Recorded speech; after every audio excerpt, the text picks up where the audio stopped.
The morning sun cast long shadows across the abandoned railway tracks as Maria Santos clutched her small suitcase with trembling hands.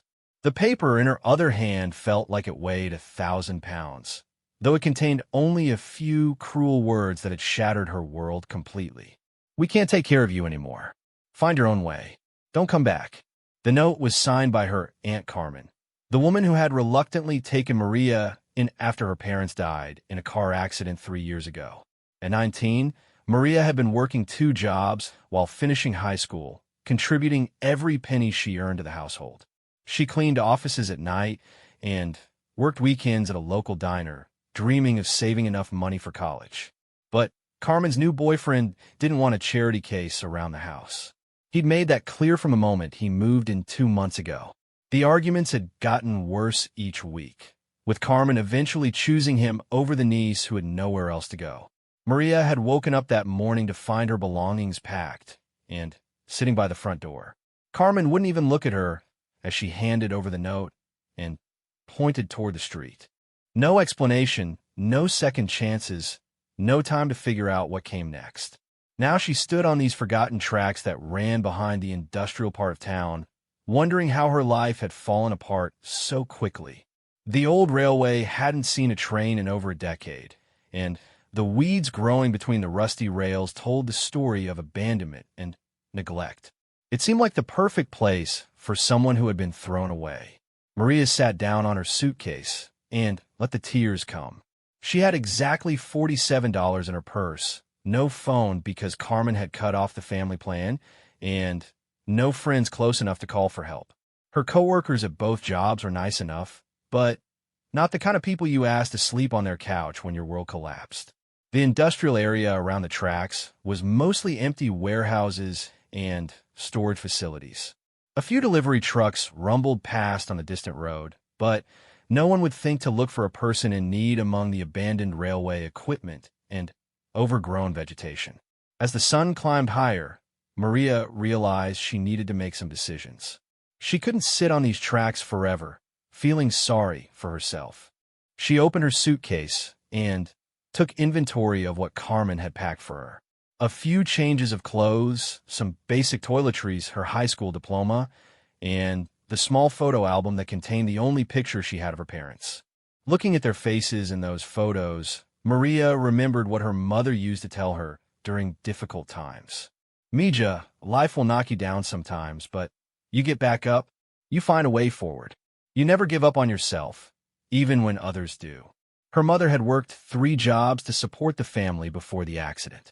Her father had gone to night school for years to become an electrician while working construction during the day. They had taught her that hard work and determination could overcome almost anything.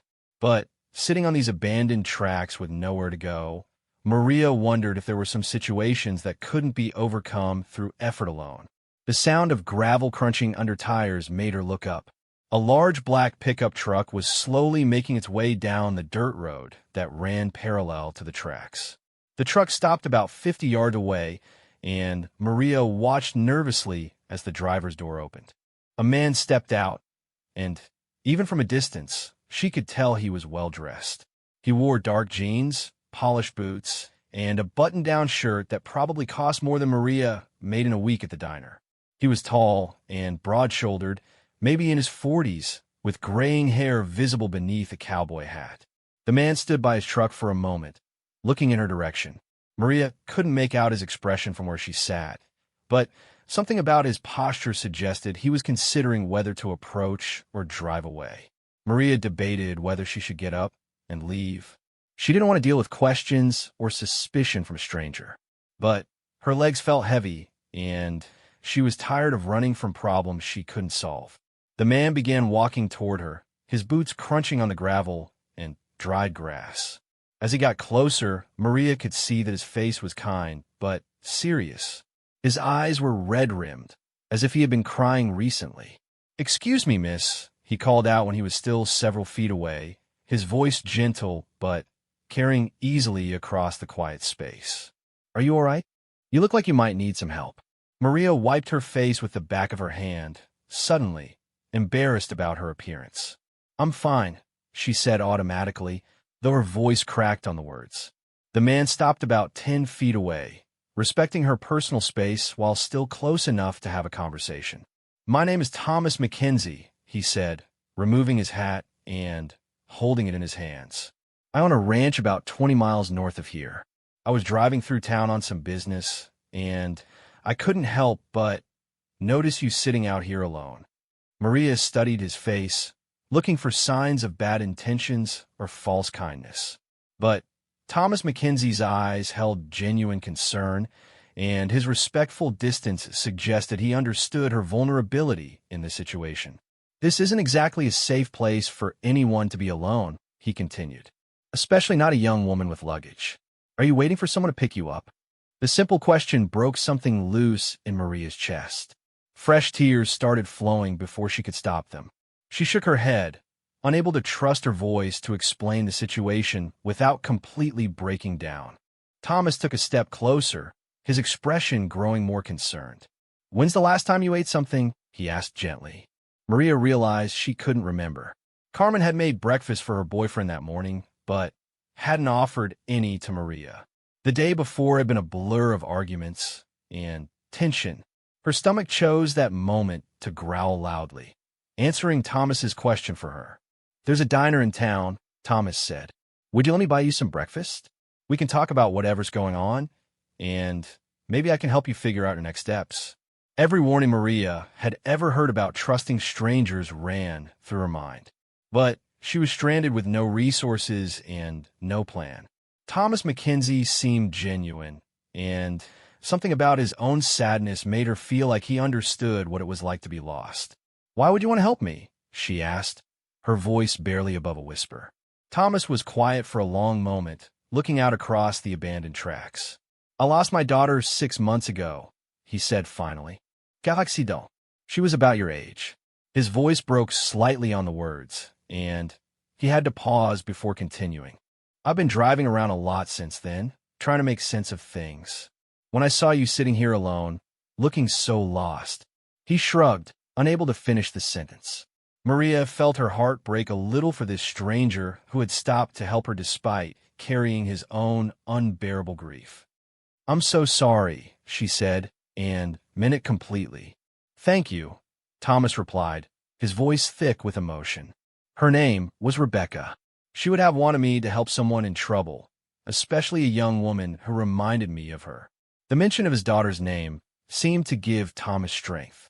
He straightened his shoulders and looked directly at Maria. "I'm not trying to pressure you into anything. If you prefer, I can call someone for you, or drive you to a shelter or family services office. But if you're hungry and need a safe place to think about your options, I'd be honored to help." Maria looked around at the desolate landscape surrounding the abandoned tracks. The morning was getting warmer, and she knew she couldn't stay here much longer without attracting the wrong kind of attention. Her instincts told her that Thomas Mackenzie was exactly what he appeared to be, a grieving father who saw something of his lost daughter in a stranger's desperation. "I don't have anywhere to go," she admitted quietly. "My aunt threw me out this morning. I don't have any other family, and I don't have enough money to get a hotel room or apartment." Thomas nodded, as if he had already suspected as much. "The offer stands," he said simply. "Breakfast first, then we'll figure out what comes next." Maria stood up slowly, her muscles stiff from sitting on the hard suitcase. She picked up her bag, which felt heavier now that she had to carry it somewhere. "Okay," she said, "but I insist on paying for my own food. I'm not a charity case." A small smile crossed Thomas's face, the first hint of lightness she had seen from him. Rebecca used to say the exact same thing. She was proud and independent, just like her mother.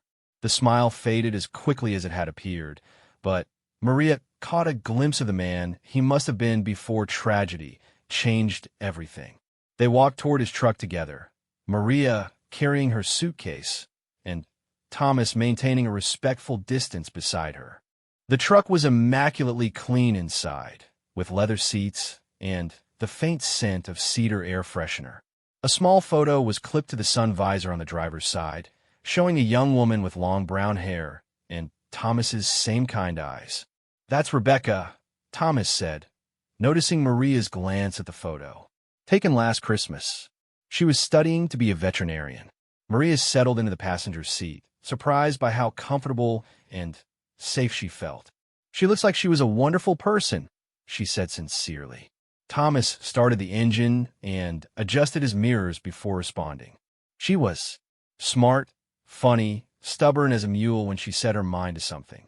She wanted to specialize in large animals, said she was going to come back and help me run the ranch properly." As they drove toward town, Maria learned more about Thomas Mackenzie and the life that had been shattered 6 months ago. He owned a cattle ranch that had been in his family for 3 generations. His wife had died of cancer 5 years earlier, leaving him and Rebecca to run the operation together.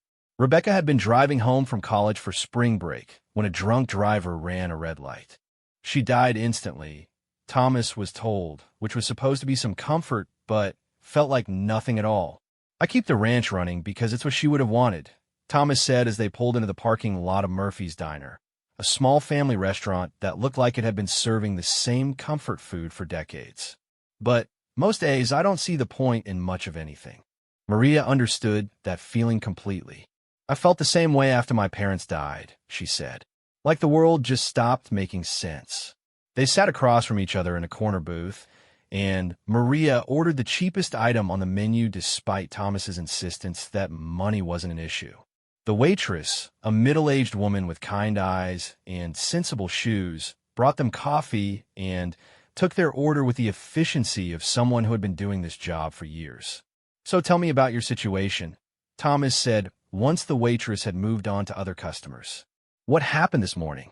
Maria found herself explaining everything to this stranger who had shown her more kindness in 1 hour than her aunt had managed in 3 years. She told him about her parents' accident, moving in with Carmen, working 2 jobs while finishing school, and the gradual deterioration of her living situation after Carmen's boyfriend moved in. "He convinced her that I was taking advantage of her generosity," Maria said, stirring sugar into her coffee with shaking hands. "Never mind that I was paying for groceries and utilities or that I cleaned the house and did everyone's laundry. According to him, I was just a burden who needed to learn to stand on her own feet." Thomas listened without judgment or interruption, his attention focused completely on her story. When their food arrived, he encouraged her to eat while she continued talking. "The worst part is that Carmen actually agreed with him," Maria continued, surprised by how good the pancakes tasted and how hungry she actually was. "She said I was old enough to take care of myself and that she had done her duty by my parents. This morning, she had all my stuff packed and ready by the door. She handed me that note and told me not to come back. Some people aren't built to be caretakers," Thomas said gently. "That doesn't make you less deserving of love and support." Maria had been holding back tears during most of her story, but Thomas's simple statement of validation broke through her defenses. She cried quietly while eating, grateful for the privacy of their corner booth and the understanding silence of the man across from her. "What were your plans before this happened?" Thomas asked after giving her time to compose herself. "I was saving money for community college," Maria said. "I wanted to study business management, maybe eventually run my own restaurant or catering company. I'm good with food and people, and I like the idea of creating something that brought families together." "How much had you saved?" Maria felt embarrassed by the answer. "About $300. I know it's not much, but Carmen was charging me rent, and both my jobs are minimum wage. It's hard to save when you're barely covering basic expenses. $300 is $300 more than most people your age have saved," Thomas pointed out. "It shows you know how to be responsible with money and plan for the future." They finished breakfast in comfortable silence, both lost in their own thoughts. Thomas paid the check despite Maria's protests, and they walked back to his truck under a sky that had grown cloudy while they were inside. "I have a proposition for you," Thomas said as they stood beside his vehicle. "I need help at the ranch. Rebecca used to handle a lot of the administrative work, and I've been struggling to keep up with everything since she died. I need someone to help with bookkeeping, scheduling, supply ordering, that sort of thing. Maria felt a surge of hope followed immediately by suspicion. What kind of help? She asked carefully. Honest work for honest pay, Thomas said, meeting her eyes directly. I've got a small apartment above the barn that Rebecca used when she was home from college. It needs some cleaning and updating, but it's furnished and private. You could live there rent-free in exchange for helping with the ranch administration. I'd pay you a regular salary on top of that. The offer sounded too good to be true, which made Maria automatically wary. Why would you do that for a complete stranger? Thomas looked out across the parking lot, considering his answer. Because I believe people deserve second chances, he said finally. Because my daughter would have wanted me to help someone in your situation. And because I'm tired of rattling around that big house alone, knowing there's work that needs doing, but not having the energy to do it myself. He turned back to Maria with an expression that was both hopeful and vulnerable. I'm not asking you to decide right now. Come see the place first. Meet my foreman, Pete, who's been with the ranch for 15 years and can vouch for my character. If you don't feel comfortable with the arrangement, I'll drive you back to town and help you figure out other options. Maria realized she didn't have other options, at least not good ones. She could try to find a women's shelter, but those were usually temporary solutions with waiting lists and strict rules. She could look for a job that paid enough to cover both rent and living expenses, but that would be difficult without transportation or a permanent address. More importantly, something in Thomas Mackenzie's grief-stricken honesty made her trust him. He wasn't trying to rush her into anything or make promises that sounded unrealistic. He was offering work in exchange for housing, which was more dignity than charity. Okay, she said. I'd like to see the ranch. The drive north took them through rolling hills covered in tall grass and scattered oak trees. Thomas pointed out landmarks and neighboring properties, explaining the history of the area and the challenges facing modern ranchers. His knowledge and passion for the land were evident in every word, and Maria began to understand why losing Rebecca had been so devastating for him. The ranch itself was larger than Maria had imagined, with white-painted fences stretching as far as she could see and cattle grazing peacefully in the distance. The main house was a sprawling single-story structure with a wraparound porch and mature shade trees. Outbuildings included several barns, equipment sheds, and what looked like a workshop or garage. That's the apartment, Thomas said, pointing to a building that stood apart from the others. Rebecca insisted on having her own space when she was home from school. She said she was too old to live in her childhood bedroom. The apartment was accessed by an external staircase that led to a small covered porch. Thomas unlocked the door and stepped aside to let Maria enter first. The space was larger than she had expected, with a living area, kitchenette, bathroom, and separate bedroom. Everything was clean, but showed signs of recent neglect. Dust covered most surfaces, and the air smelled stale from being closed up for months. I haven't been able to bring myself to come up here since the funeral, Thomas admitted. But the utilities are still connected, and everything should be in working order. Maria walked through the rooms, imagining what it would be like to live here. The apartment was simple but comfortable, with large windows that provided views of the pastures and hills beyond. It was peaceful in a way that made her shoulders relax for the first time in weeks. What exactly would my job responsibilities include? She asked, turning back to Thomas. Bookkeeping, primarily, he replied. Tracking expenses, managing supplier accounts, handling correspondence with veterinarians and feed companies. Rebecca also helped with scheduling cattle rotations and maintaining breeding records. The work isn't complicated, but it requires attention to detail and good organizational skills. I've never done ranch bookkeeping before, Maria said honestly. I can teach you everything you need to know, Thomas assured her. Rebecca learned it all from scratch, too. The important thing is finding someone reliable and trustworthy. They spent the next hour touring the ranch facilities while Thomas explained the operation in more detail. He introduced Maria to Pete Hawkins, the foreman, who was a weathered man in his 50s with calloused hands and a direct manner of speaking. "Thomas is good people," Pete told Maria when Thomas stepped away to check on some equipment. "This place has been his whole life, and losing Rebecca nearly broke him. If he's offering you work, it's because he sees something worthwhile in you." "What was Rebecca like?" Maria asked. Pete's stern expression softened slightly. "Smart as a whip, tougher than leather, and never asked anyone to do something she wouldn't do herself. She could rope a steer, balance a budget, and charm a bank loan officer all in the same day. Thomas is right that he needs help with the paperwork, but I think what he really needs is someone to remind him that life goes on." By late afternoon, Maria had made her decision. The work sounded challenging, but manageable, and the living arrangement would give her stability while she figured out her long-term plans. More importantly, Thomas Mackenzie needed help as much as she did, which made the arrangement feel like mutual assistance rather than charity. "I'd like to accept your offer," she told Thomas as they stood on the porch of the main house. "When would you want me to start?" "Tomorrow, if you're ready," Thomas replied. "We can spend the morning getting you settled and going over the basics of the ranch management system. Pete can show you around the property and explain how we handle the daily operations."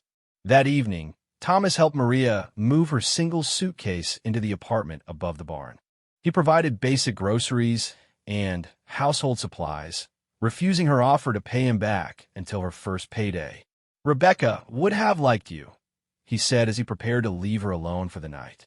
"She always said the measure of a person wasn't where they came from, but what they did when life knocked them down." After Thomas left, Maria sat on the small porch outside her new home, watching the sun set over the pastures. Cattle moved slowly across the distant hills, and the evening air carried the scents of grass and wildflowers. For the first time since waking up to her packed belongings, Maria felt something that might have been hope. She had work, shelter, and a chance to prove herself to someone who had taken a risk on a stranger. It wasn't the future she had planned, but it was a future nonetheless. As darkness fell over the ranch, Maria unpacked her few belongings and tried to imagine what tomorrow would bring. She thought about her parents and how proud they would be to see her landing on her feet despite everything that had gone wrong. She also thought about Rebecca Mackenzie, the young woman whose death had somehow led to Maria's rescue. Tomorrow she would begin learning to fill a role that had belonged to someone else, but tonight she was simply grateful to have a safe place to sleep and the promise of honest work in the morning. The abandoned railway tracks where she had sat that morning felt like they belonged to a different lifetime, to a different version of herself who didn't know that strangers sometimes stopped to help for no reason other than kindness and shared grief. Maria fell asleep to the sound of cattle settling for the night and the distant whisper of wind through grass, dreaming for the first time in months about a future that might actually be worth reaching for. Maria awoke to the sound of roosters crowing and cattle lowing in the distance. For a moment, she forgot where she was, expecting to see the cramped bedroom she had shared with storage boxes at Carmen's house. Instead, sunlight streamed through unfamiliar windows, illuminating a space that was entirely her own. The events of the previous day came rushing back as she sat up in the narrow bed. The cruel note, the abandoned railway tracks, meeting Thomas Mackenzie, and accepting his offer of work and housing. In the clear light of morning, she wondered if she had made the right decision or simply chosen the least terrible of several bad options. A gentle knock on the apartment door interrupted her thoughts. "Maria?" Thomas's voice called from outside. "I've got breakfast ready down at the house when you're ready to start the day." Maria quickly showered and dressed in the most professional clothes she owned, dark jeans and a plain blue blouse that she had worn to job interviews. She tied her long dark hair back in a neat ponytail and made sure she looked as competent as possible for her first day of work. The main house kitchen was larger than Carmen's entire apartment, with a big wooden table, modern appliances, and windows that looked out over the ranch's pastures. Thomas was standing at the stove, scrambling eggs while bacon sizzled in another pan. "Good morning," he said, glancing over his shoulder with a smile that seemed more genuine than the grief-shadowed expression she had seen the day before. "I hope you slept well." "Very well, thank you," Maria replied, surprised to realize it was true. Despite all the uncertainty in her life, she had slept more soundly than she had in weeks. Thomas plated the food and poured 2 cups of coffee from a pot that smelled like it could wake the dead. They sat across from each other at the big table, and Maria noticed that he had set out a third place, setting before apparently thinking better of it, and putting it away. "Rebecca always joined me for breakfast when she was home," Thomas explained, noticing her glance at the cabinet where he had stacked the extra plate. "Old habits, I guess." They ate in comfortable silence for a few minutes before Thomas began explaining Maria's new responsibilities. The ranch kept detailed records of everything: cattle breeding cycles, veterinary visits, feed purchases, equipment maintenance, employee payroll, and tax documentation. "Rebecca set up a computer system that tracks all of it," Thomas said, leading Maria to a small office off the main living area. "But I've barely touched it since she died. I've been keeping paper records when I remember to, but I'm months behind on data entry." The office was clearly a young woman's workspace. Pink file folders were labeled in neat handwriting, and a bulletin board displayed photos of cattle, horses, and ranch events. A desktop computer sat on a tidy desk surrounded by stacks of invoices, receipts, and handwritten notes. "This is overwhelming," Maria admitted, looking at the accumulated paperwork. "We'll start simple," Thomas assured her. "Today I'll show you the basic filing system and explain how the computer program works. Pete will take you around the ranch this afternoon so you can see the operations firsthand. Understanding what we do here will make the paperwork make more sense." They spent the morning going through Rebecca's filing system and learning the ranch management software she had customized for their specific needs. Thomas was a patient teacher, explaining not just how to enter data, but why each record was important for the ranch's profitability and compliance with agricultural regulations. Rebecca was studying business as well as veterinary medicine. Thomas explained as he showed Maria how to track feed costs against cattle weight gains. She said a modern ranch needed to be run like any other business, with careful attention to profit margins and efficiency. Maria found herself genuinely interested in the work. The challenges were different from restaurant service or office cleaning, but the principles of organization and attention to detail were familiar.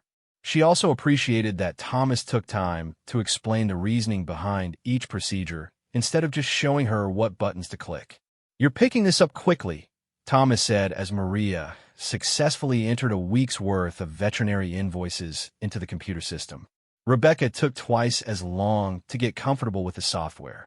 "I've always been good with numbers and organizing information," Maria replied. "I kept track of inventory and supplier orders at the diner where I worked." "What made you want to study business management?" Thomas asked as they took a break for lunch. Maria thought about her answer while making sandwiches from the supplies Thomas had provided. "I guess I like the idea of creating something that would last. At the diner, I saw how much work it took to keep a business running, but I also saw how rewarding it could be when everything came together properly." "This ranch is definitely a business," Thomas said with a slight smile. "Some days it feels more like a very expensive hobby, but Rebecca was determined to make it profitable in the long term." After lunch, Pete Hawkins arrived to give Maria the promised tour of the ranch operations. The foreman was a man of few words, but his knowledge of cattle and land management was immediately apparent. "We run about 500 head of beef cattle on 1,200 acres," Pete explained as they drove through the pastures in an old pickup truck. "The property is divided into rotating grazing sections, so the animals always have fresh grass and the land doesn't get overgrazed." He showed Maria the different breeds of cattle, explaining how Thomas and Rebecca had carefully selected bloodlines that would produce high-quality beef while thriving in the local climate. The herd included Black Angus, Hereford, and crossbred animals that combined the best traits of multiple breeds. Rebecca was real particular about the breeding program, Pete said, stopping to watch a group of calves nursing from their mothers. She kept detailed records of every animal's lineage and performance. So if you were going to raise cattle, we might as well raise the best cattle possible.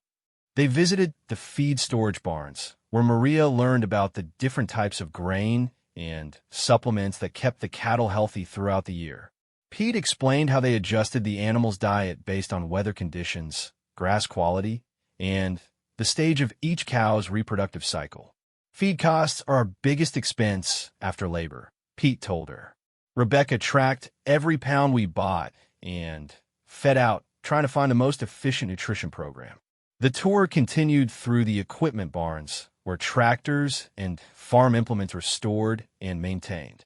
Pete introduced Maria to the two part-time ranch hands who helped with daily chores and seasonal work like hay cutting and fence repair. Thomas treats his people right. One of the hands told Maria quietly, "Good steady work, fair pay, and he doesn't ask you to do anything dangerous or stupid." By late afternoon, Maria's head was spinning with new information about cattle management, pasture rotation, and ranch economics. She was beginning to understand why Rebecca's organizational skills had been so important to the operation. "It's a lot to take in," Pete acknowledged as they headed back to the main house. "But you seem like a smart girl. Give yourself a few weeks to learn the routine, and it'll all start making sense." That evening, Thomas invited Maria to join him for dinner at the main house. He grilled steaks from their own cattle and served them with vegetables from a garden that was obviously Rebecca's creation. She always said there was no point in raising the best beef in the state if we were going to eat store-bought meat, Thomas said, cutting into a steak that was perfectly tender and flavorful. "This is incredible," Maria said honestly. "I've never tasted beef this good." Rebecca would have been pleased to hear that. She was very proud of our breeding program. They talked about Maria's first day, and she asked questions about ranch operations that hadn't occurred to her during the tour with Pete. Thomas seemed to enjoy explaining the work, and Maria realized that talking about the ranch helped him remember happier times when he and Rebecca had planned its future together. "What are your goals for the ranch now?"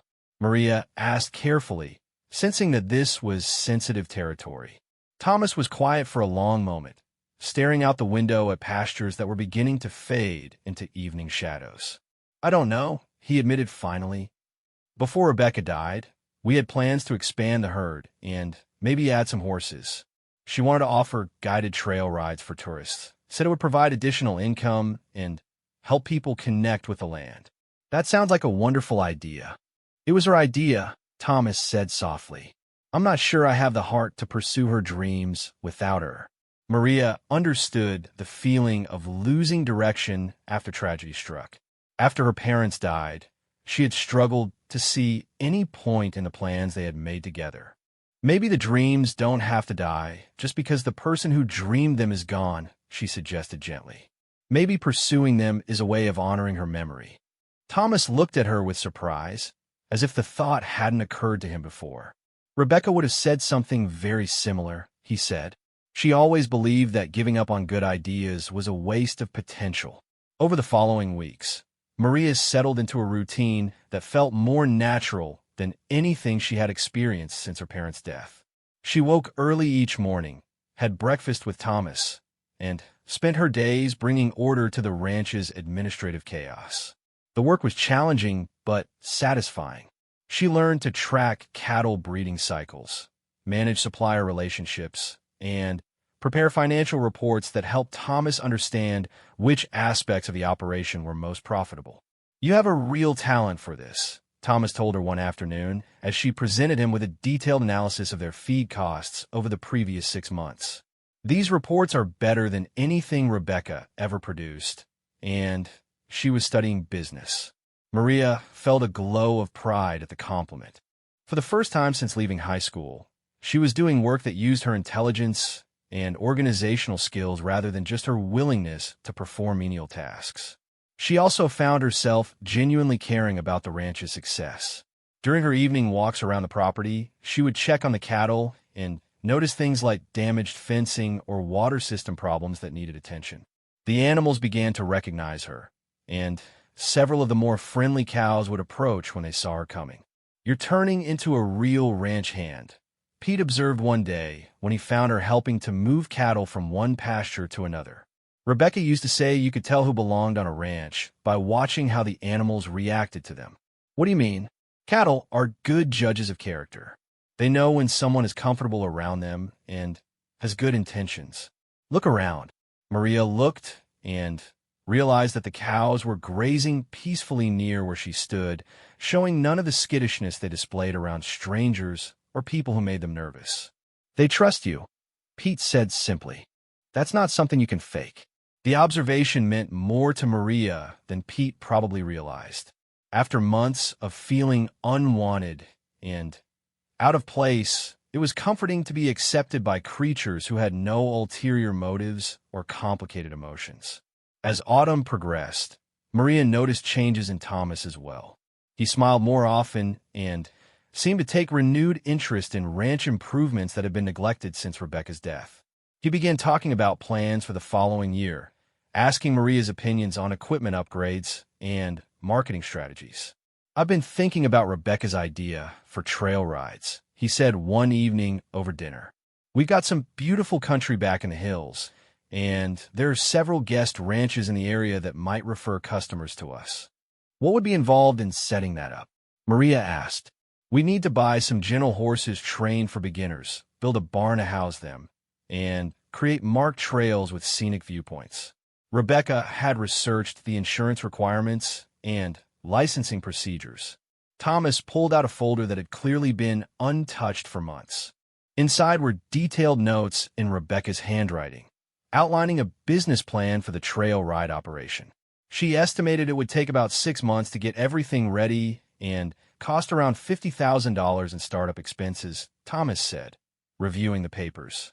But she projected that it could generate $30,000 in additional annual revenue once it was established.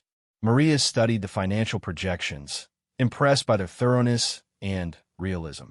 Rebecca had clearly inherited her father's practical approach to business along with her own innovative ideas. "These numbers look solid," Maria said. "Have you considered applying for an agricultural development loan to cover the startup costs?" Thomas looked at her with surprise. "I hadn't thought about financing. I was assuming we'd have to save up the full amount before moving forward." "There are several programs specifically designed to help established ranches diversify their income streams," Maria explained.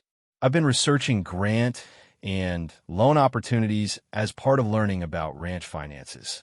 The state has initiatives to promote agritourism, and the county offers low-interest loans for businesses that create local employment." They spent the next 2 hours going through Rebecca's business plan and discussing how to update it with current costs and market conditions. Maria found herself getting excited about the project, imagining families enjoying horseback rides through the beautiful countryside surrounding the ranch. "You really think this could work?" Thomas asked. "I think Rebecca was right about the potential," Maria replied. "And I think she was right that diversifying your income would make the ranch more financially stable in the long term." That night, Maria lay in her narrow bed, thinking about the changes that had occurred in her life over the past 2 months. She had gone from being an unwanted burden to becoming a valued employee whose opinions were taken seriously. More importantly, she was beginning to see a future that included both stability and the possibility of growth. She was also developing genuine affection for Thomas Mackenzie, who had turned out to be exactly the kind of man he had appeared to be on that first day. Decent, hardworking, and generous to a fault. His grief over losing Rebecca was always present, but it was becoming less sharp and more like a background sadness that didn't prevent him from engaging with life. The next morning, Thomas announced over breakfast that he had decided to move forward with the trail ride business. "I called my banker yesterday evening," he said. "We're meeting tomorrow to discuss loan options. I also contacted the State Agricultural Extension Office to get information about their tourism development programs." "That's wonderful," Maria said, feeling genuinely excited about the prospect. "I couldn't do this without your help," Thomas continued. "Managing the existing ranch operations and Developing a new business at the same time would be impossible for me to handle alone. I'm happy to take on additional responsibilities, Maria assured him. I was hoping you'd say that, because I have another proposition for you. Maria looked up from her eggs, curious about what he might suggest. Instead of continuing as my employee, I'd like to offer you a partnership in the business, Thomas said. You'd receive a percentage of the ranch's profits in addition to your salary, and you'd have input into all major decisions about the operation. The offer was so unexpected that Maria nearly choked on her coffee. A partnership? She managed to say. You've already proven that you understand this business and care about its success, Thomas explained. Rebecca always said the ranch would need someone with business skills to help it grow and adapt to changing markets. I think she would have approved of this decision. Maria felt tears starting in her eyes, overwhelmed by the generosity of the offer and what it represented about Thomas's trust in her capabilities. I don't know what to say, she whispered. Say yes, Thomas replied with a smile. Say you'll help me build the future that Rebecca envisioned for this place. Maria thought about the girl who had been abandoned on railway tracks just 2 months earlier, convinced that her life was over and that no one would ever believe she was worth investing in. The contrast with this moment was so dramatic that it felt like something from a fairy tale. But it wasn't magic that had brought her here. It was a combination of her own determination to keep going despite setbacks and the kindness of a grieving man who had seen potential in a stranger's desperation. Yes, she said firmly. I'll help you build that future. Thomas reached across the table and shook her hand formally, sealing their new partnership with a gesture that felt both professional and deeply personal. Rebecca would have liked this, he said softly. She always said the best business decisions were the ones that felt right in your heart, as well as on paper. That afternoon, Maria called the community college where she had planned to study business management. Instead of enrolling as a student, she arranged to take several continuing education courses that would help her better understand agricultural finance and marketing. I want to be the best partner I can be, she explained to Thomas when she told him about the classes. You already are, he replied. But I think Rebecca would have approved of your commitment to learning. As winter settled over the ranch, Maria threw herself into planning the trail ride operation while maintaining the existing ranch records and financial systems. She researched horse breeds, studied trail design principles, and contacted insurance companies to understand liability requirements. The work was more demanding than anything she had ever done, but it was also more fulfilling. She was helping to create something new while honoring the memory of a young woman she had never met but had come to admire through her detailed notes and innovative ideas. On Christmas Eve, Thomas invited Maria to join him for dinner at the main house. He had cooked a traditional holiday meal, and they sat at the big kitchen table surrounded by candles and the comfortable silence of people who had learned to depend on each other. I have something for you, Thomas said, reaching under the table to produce a wrapped package. Inside was a leather portfolio with Maria Santos, ranch partner, embossed in gold letters on the cover. For all your business plans and financial reports, Thomas explained. Every successful rancher needs proper equipment. Maria ran her fingers over the smooth leather, touched by the thoughtfulness of the gift and what it represented about her new status and future prospects. I have something for you too, she said, pulling out a small wrap box.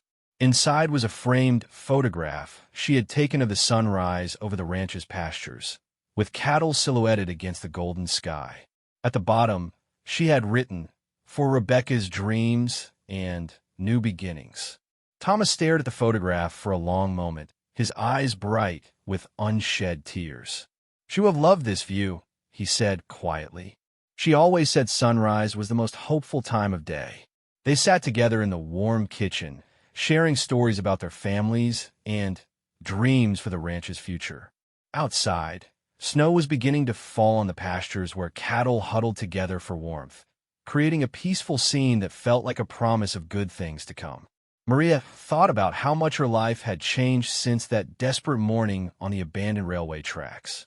She had found not just work and shelter, but purpose and partnership with someone who valued her contributions and believed in her potential.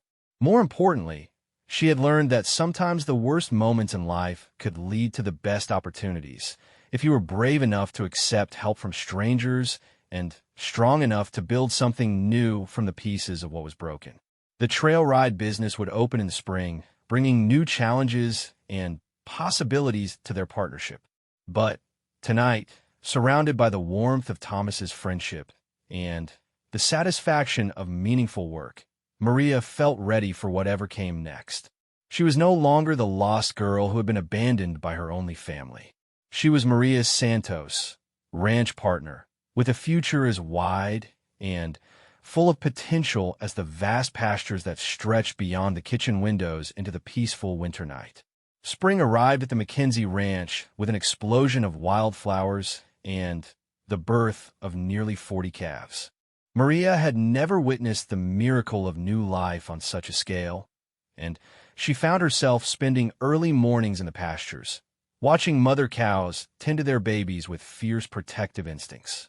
First calving season is always special, Thomas said, joining her at the fence where she observed a newborn calf taking its first wobbly steps. Rebecca used to say it reminded her why we do this work. All the challenges and setbacks are worth it when you see life continuing and thriving. Maria nodded, understanding what Rebecca had meant. After months of focusing on financial records and business plans, witnessing the ranch's fundamental purpose was both humbling and inspiring. The trail ride business was scheduled to launch in early summer, and preparations were accelerating rapidly. The agricultural development loan had been approved, allowing them to purchase 6 gentle horses trained specifically for novice riders. Construction had begun on a new barn designed to house the trail horses and provide storage for saddles and equipment. The insurance inspector is coming next week, Maria informed Thomas over breakfast, consulting the detailed schedule she maintained for all aspects of their expanding operation. After that, we just need final approval from the county for our business license. And the marketing materials? The brochures are at the printer, and I've scheduled advertisements in 3 regional tourism magazines. I also contacted every guest ranch and hotel within 50 miles to let them know about our services. Thomas smiled at her thoroughness. Rebecca would have been impressed by your attention to detail. She was organized, but you've taken it to a completely different level. Maria felt the familiar warm glow that came with Thomas's approval, but she also felt the weight of responsibility that came with their partnership. The trail ride business represented a significant financial investment and a major expansion of their operations. If it failed, the ranch's financial stability could be compromised. "Are you nervous about opening?" Thomas asked, apparently reading her expression. "A little," Maria admitted. "We've done all the planning and preparation we can, but there's so many variables we can't control. Weather, customer satisfaction, the horses adapting to their new routines. Those are the same uncertainties every business faces," Thomas pointed out. "The important thing is that we've prepared as thoroughly as possible, and we're committed to providing excellent service." Their conversation was interrupted by the arrival of a familiar pickup truck. Pete Hawkins climbed out, followed by a young woman Maria didn't recognize. "Morning, boss," Pete called out. "I've got someone here who's interested in the part-time position we advertised." The woman appeared to be in her early 20s, with short blonde hair and the kind of practical clothing that suggested familiarity with outdoor work. She walked with confidence and made direct eye contact when Pete introduced her to Thomas and Maria. "This is Sarah Mitchell," Pete said. "She's got experience with horses and customer service. Worked at a guest ranch in Colorado for 2 summers. What brings you to our area?" Thomas asked as they shook hands. "I'm finishing my degree in agriculture at the state university," Sarah explained. "I wanted to find summer work that would give me practical experience with ranch operations and agritourism." Maria liked Sarah immediately. The young woman asked intelligent questions about their operation and demonstrated genuine enthusiasm for the work they were creating. More importantly, Her references from the Colorado ranch were outstanding. "We'd like to offer you the position," Thomas said after a brief consultation with Maria. "The pay is $12 an hour, and we'll provide training on our specific procedures and safety protocols." "When would you like me to start?" Sarah asked. "Tomorrow, if you're available," Maria replied. "We open to customers in 3 weeks, and there's still a lot of preparation to complete." Sarah's arrival marked a new phase in the trail ride business development. She brought fresh energy and ideas to their planning, along with practical experience they had been lacking. At the Colorado ranch, we always started each ride with a brief lesson in basic horsemanship, Sarah told them during her first day of training. Most of our customers had never been on a horse before, and the instruction helped them feel more confident and safe. "That's an excellent idea," Maria said, making notes about incorporating lessons into their standard procedures. "What other services did they offer?" Photography packages were really popular. One of the staff members would ride along and take professional photos of families during their trail ride. People loved having high-quality pictures of their ranch experience. Maria immediately saw the business potential in Sarah's suggestion. "We could offer that as an add-on service for an additional fee," she told Thomas later that day. "You're thinking like a true entrepreneur," Thomas observed with approval, always looking for ways to improve the customer experience while increasing revenue.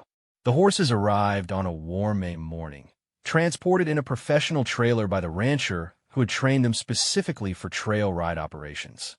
Maria watched anxiously as each animal was unloaded and led into their new barn. "They're beautiful," Sarah said admiringly, "and so calm. You can tell they've been properly trained." The 6 horses represented different breeds and colors, chosen to provide variety while maintaining consistent temperaments suitable for inexperienced riders.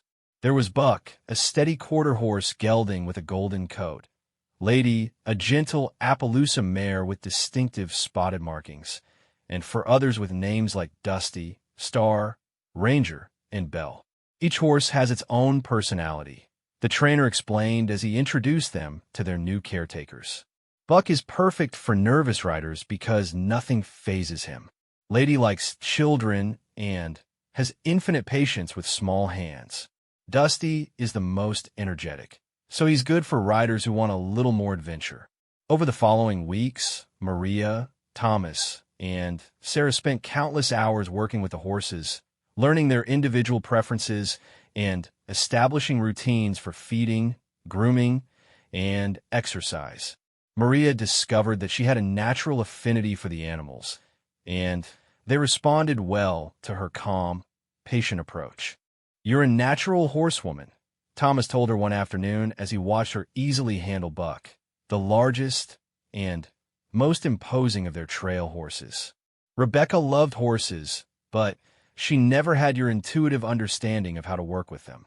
The comment filled Maria with pride and a bittersweet awareness of a young woman whose dreams she was helping to fulfill. Rebecca's presence was felt in every aspect of their preparation, from the detailed business plan she had created to the trail routes she had scouted through the ranch's most scenic areas. 2 weeks before their official opening, they conducted a practice run with local friends and family members serving as test customers. Maria's heart pounded with nervousness as she watched Thomas lead the first group of riders out on the main trail. "They look happy," Sarah observed, studying the departing group through binoculars. "That's a good sign." The practice runs revealed several areas for improvement, from the timing of their pre-ride safety presentations to the positioning of water stations along the trails. Maria made detailed notes about each issue and developed solutions that could be implemented before paying customers arrived. "The photography service was a huge hit," Sarah reported after their final practice session. "Everyone loved having professional pictures taken during their ride. And the horses performed perfectly," Thomas added. "They seem to enjoy having riders again, and their training definitely shows." On the morning of their official opening, Maria woke before dawn with a mixture of excitement and terror. Everything they had planned and worked for over the past 6 months would finally be tested with real customers who expected value for their money. Their first group consisted of a family from Dallas, parents in their 40s with two teenage children who had never been on a ranch before. Maria watched from the office as Thomas and Sarah conducted the pre-ride orientation, explaining safety procedures and introducing each customer to their assigned horse. They looked confident, Pete observed, joining Maria at the window. Thomas knows what he's doing, and Sarah has good instincts with people. The 2-hour ride seemed to last forever from Maria's perspective. She tried to focus on administrative tasks, but found herself constantly checking the clock and scanning the trails for signs of the returning group. When the riders finally came back into view, they were laughing and chatting animatedly with Thomas and Sarah. The teenage boy was patting his horse's neck affectionately, and the mother was already asking about booking another ride during their vacation. That was absolutely wonderful, the father told Maria as they settled their bill. The horses were perfect, the scenery was beautiful, and your staff made us feel completely safe and welcome. We'll definitely recommend this to friends, the mother added, and we'd love to book another ride before we leave town. Their first day ended with 3 successful rides and bookings for the following week. More importantly, every customer left with positive comments and promises to recommend the experience to others. We did it, Thomas said that evening as they sat on the main house porch, sharing a beer and watching the trail horses graze in their pasture. Rebecca's dream is officially a reality. It's just the beginning, Maria replied, though she felt the same sense of accomplishment that showed in Thomas's expression. The summer brought a steady stream of customers and growing recognition for their operation. Word-of-mouth recommendations proved to be their most effective marketing tool, with satisfied customers telling friends and family about their positive experiences at the Mackenzie Ranch. Maria found herself handling not just the administrative aspects of both businesses, but also stepping in as a trail guide when bookings exceeded Thomas and Sarah's capacity. Her natural ability with horses translated into confidence in leading groups, and customers frequently commented on her knowledge and enthusiasm. You've become the heart of this operation, Thomas told her one busy July afternoon when they had successfully managed 4 different trail rides while also handling routine ranch work. I couldn't imagine doing this without you. The comment meant more to Maria than Thomas probably realized. She had found not just work and partnership, but a true sense of belonging and purpose that had been missing since her parents' death. Their success also brought unexpected challenges. Increased business meant longer hours and more complex scheduling. The trail horses required additional care and attention. Customer service issues had to be handled diplomatically to maintain their growing reputation. We need to hire another part-time guide, Maria told Thomas after a particularly hectic week in August. And we should consider adding evening sunset rides to our offerings. You're right about needing more staff, Thomas agreed. But evening rides would mean keeping horses available after their normal rest period. We could rotate them, Maria suggested. Use 3 horses for morning and afternoon rides and 3 different horses for sunset rides. That way no animal is overworked. Thomas smiled at her problem-solving approach. You're thinking like a true ranch manager. Rebecca would have been proud of how you've grown into this role. As autumn approached, Maria began planning for the winter months when trail ride demand would decrease significantly. She researched indoor activities they could offer, from horseback riding lessons to ranch tours focused on cattle operations and historical perspectives. We could offer winter workshops on ranch management for people interested in agricultural careers, she suggested during one of their evening planning sessions. Pete could teach animal husbandry, you could cover business operations, and I could handle the financial aspects. That's brilliant, Thomas said. We'd be diversifying our income while promoting agricultural education. Rebecca always believed in sharing knowledge to help the industry grow. The trail ride business closed for the season in November, having exceeded every projection in Rebecca's original business plan. They had served over 300 customers, maintained a perfect safety record, and generated enough profit to fully repay their development loan ahead of schedule. Next year, we could expand to overnight camping trips, Sarah suggested during their season-ending celebration. The demand is definitely there, and we have the land to support it. Let's master what we're already doing before we add more complexity, Maria cautioned, though she was intrigued by the idea. But it's something we should definitely consider for the future. Winter brought a slower pace, but new opportunities. The ranch management workshops proved popular with agricultural students and career changers interested in learning about modern ranching techniques. Maria discovered that she enjoyed teaching and was good at explaining complex financial concepts in terms that non-experts could understand. "You're a natural educator," Thomas observed after watching her lead a session on ranch budgeting and profit analysis.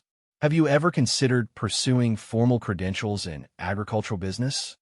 The suggestion sparked an idea that had been forming in Maria's mind for months. "Actually, I've been thinking about applying to the agricultural business program at the state university. I could take classes part-time while continuing to work here." "That's an excellent idea," Thomas encouraged. "The ranch could benefit from having a partner with formal education in agricultural business, and you'd be setting yourself up for even greater future opportunities."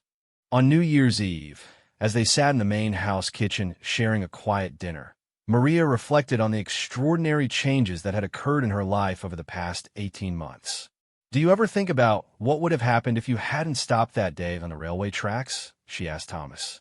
Thomas was quiet for a moment, considering the question seriously. "I think about it often," he said finally. "Not because I regret helping you, but because I'm amazed by how much good can come from what seemed like such a terrible situation. I was so lost that morning," Maria remembered. "I couldn't imagine any future that didn't involve struggle and disappointment. And look at you now," Thomas said with obvious pride. "Ranch partner, successful business manager, teacher, and soon to be a college student again. Rebecca would have been amazed by everything you've accomplished." Maria felt tears starting in her eyes, overwhelmed by gratitude for the opportunities she had been given and the trust Thomas had placed in her abilities. "I want to show you something," Thomas said, leaving the kitchen and returning with a legal document. "I had this prepared last month." The paperwork formally established Maria as a 50% owner of both the ranch and the trail ride business. Her name appeared alongside Thomas's as co-proprietor of the McKenzie Ranch operation. "I don't understand," Maria said, staring at the legal language that seemed to make her an equal partner rather than a junior associate. "Rebecca was going to inherit the ranch eventually," Thomas explained. "She was my partner in everything we planned and built here. You've taken her place in ways that go far beyond just handling the administrative work." "But, Thomas, this is your family's ranch. It's been in your family for generations. And now you're part of that family," Thomas said simply. "Not by blood, but by choice and commitment and shared dreams for this place's future." Maria understood that Thomas was offering her not just financial partnership, but something even more valuable, a permanent place in the legacy of the land and the community they had built together. "I accept," she said formally, signing her name next to his on the partnership documents. "And I promise to honor Rebecca's memory by helping this ranch thrive for generations to come." 6 months later, Maria stood at the fence watching the newest calves take their first steps in the spring sunshine. The trail ride business was preparing for its second season with expanded offerings and advanced bookings that exceeded their capacity. The ranch's cattle operation had achieved its most profitable year in decades. More importantly, Maria had found something she never expected to discover again after losing her parents: a true home with people who valued her contributions and believed in her potential.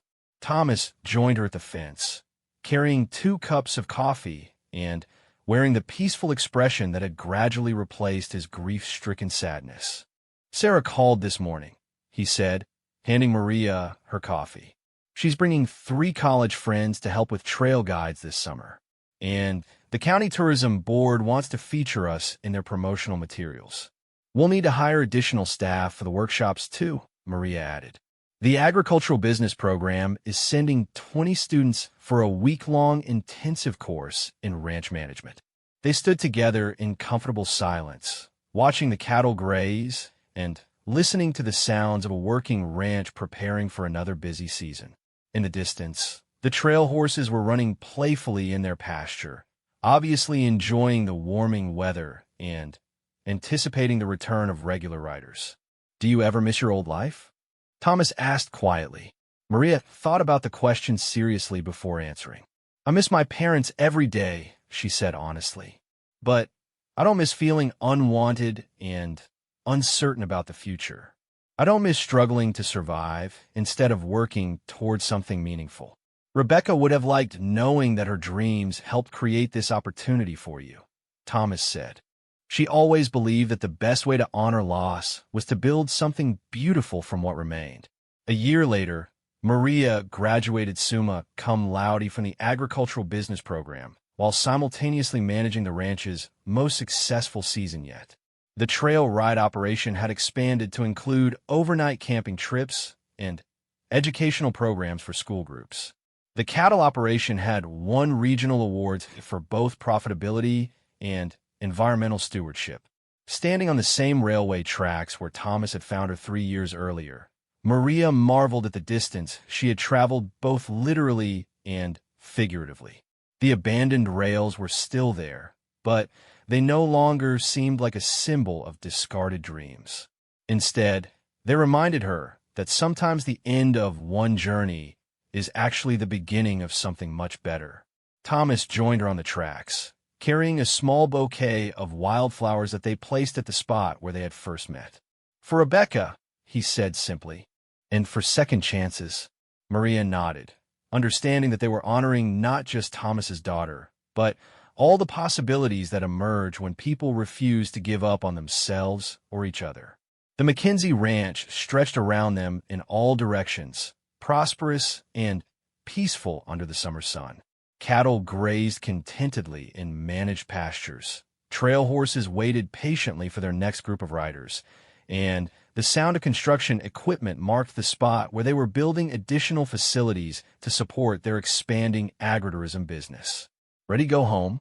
Thomas asked.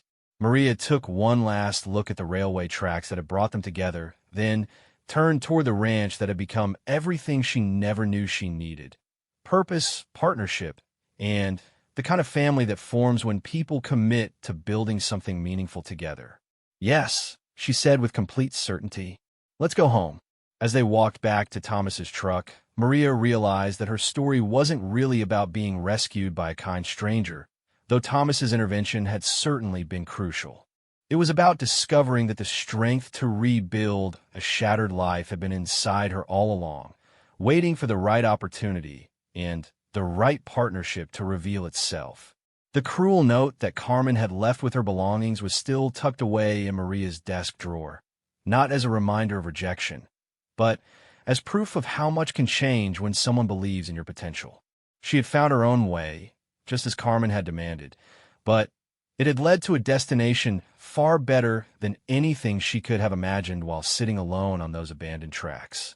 The McKenzie Ranch would continue to grow and evolve under their joint leadership, guided by Rebecca's original vision and strengthened by the partnership that had grown from tragedy and possibility.